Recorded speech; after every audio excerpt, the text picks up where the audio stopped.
we hear a lot about donor-centered or relationship-based fundraising, right? It's a big topic. You go to any of these conferences like AFP, Association of Fundraising Professionals, right?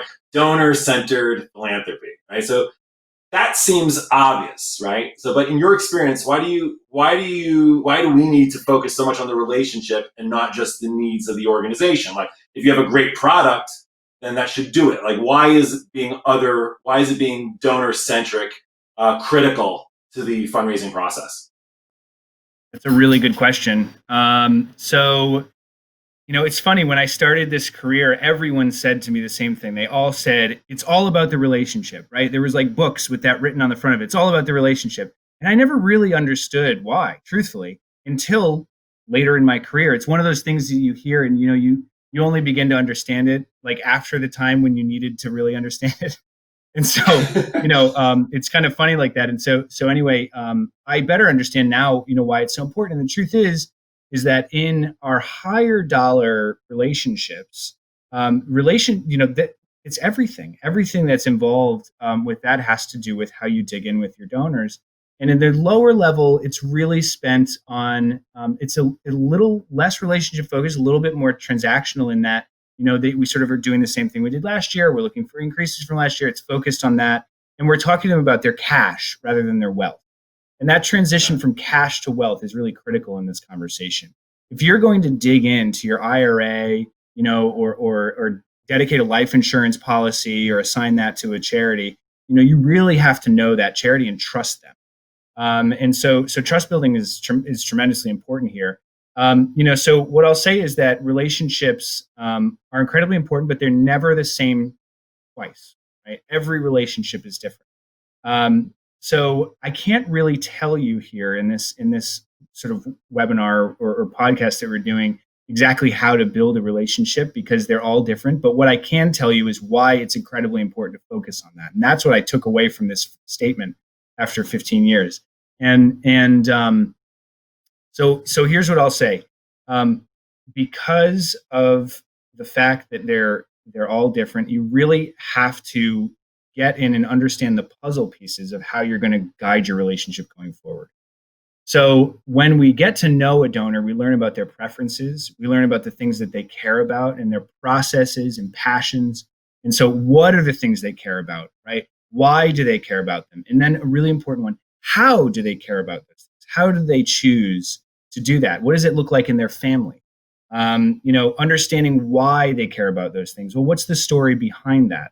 And as you dig into these things and ask these questions, our donors get to feel closer and closer to us. And it's interesting because we're not a friend, we're not family, but we get such close information because of that middle space.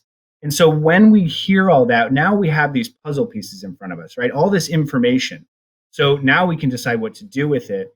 When we advance the relationship past just introductions, now we have some of these puzzle pieces. We use them to craft how we're going to move forward.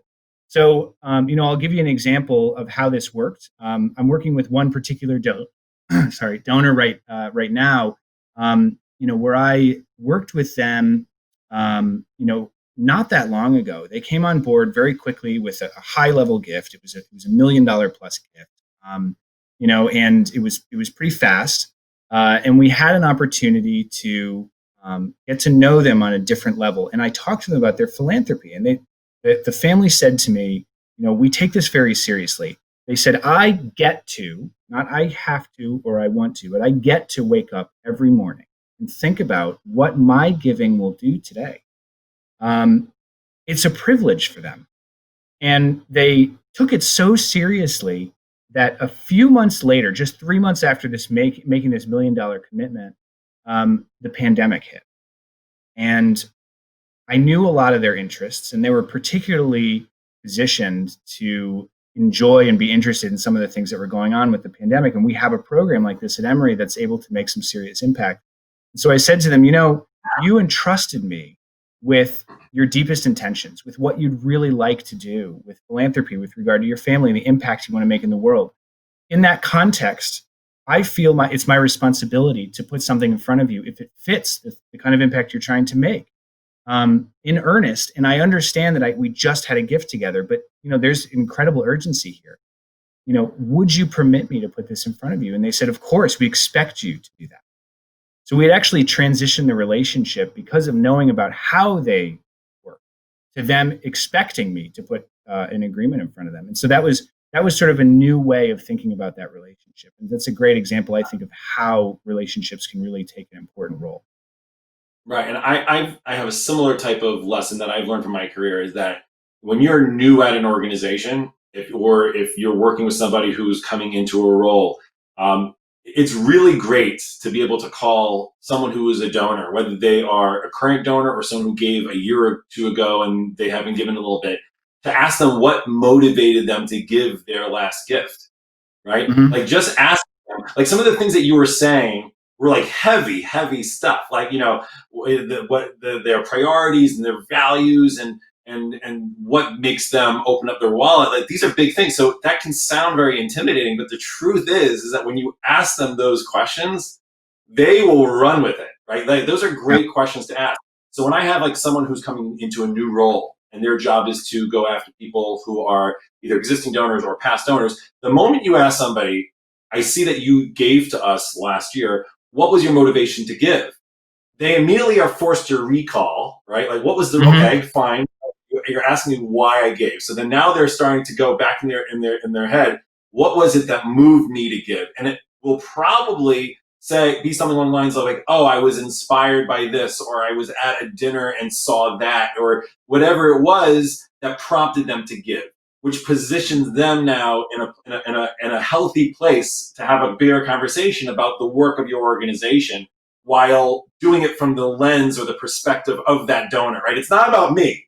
It's not about me Mm-hmm. listing off all the virtues and the wonderful things about the organization. It's what prompted you to give, right? What inspired you to give, and that opens up that conversation into something much more, which I think is very exciting, and therefore I don't have to do most of the talking. Right? The moment I ask them why they give or why their parents gave or anything along those lines, I now get to listen and pay attention, and then I start culling all this great information that will become valuable, that will absolutely Mm-hmm. serve me, similar way that it served you to be able to go back to a donor and say, I know you just gave, and I know you just gave in a big way, but I would be doing a disservice not to bring this other thing to you.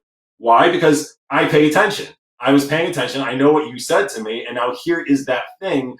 And I know, recognizing that you just gave, I wanted to approach it with that. So that definitely is something that resonates with me. And I think if you are someone who is a development professional, to not be scared by those big questions, because anybody who gives is thinking in terms of their legacy, not necessarily generational legacy, but they want to see that their money's not thrown into a black hole. So anything that's going to help, propel that gift into something that grows and grows and grows mission wise, I think is something that's going to resonate really well.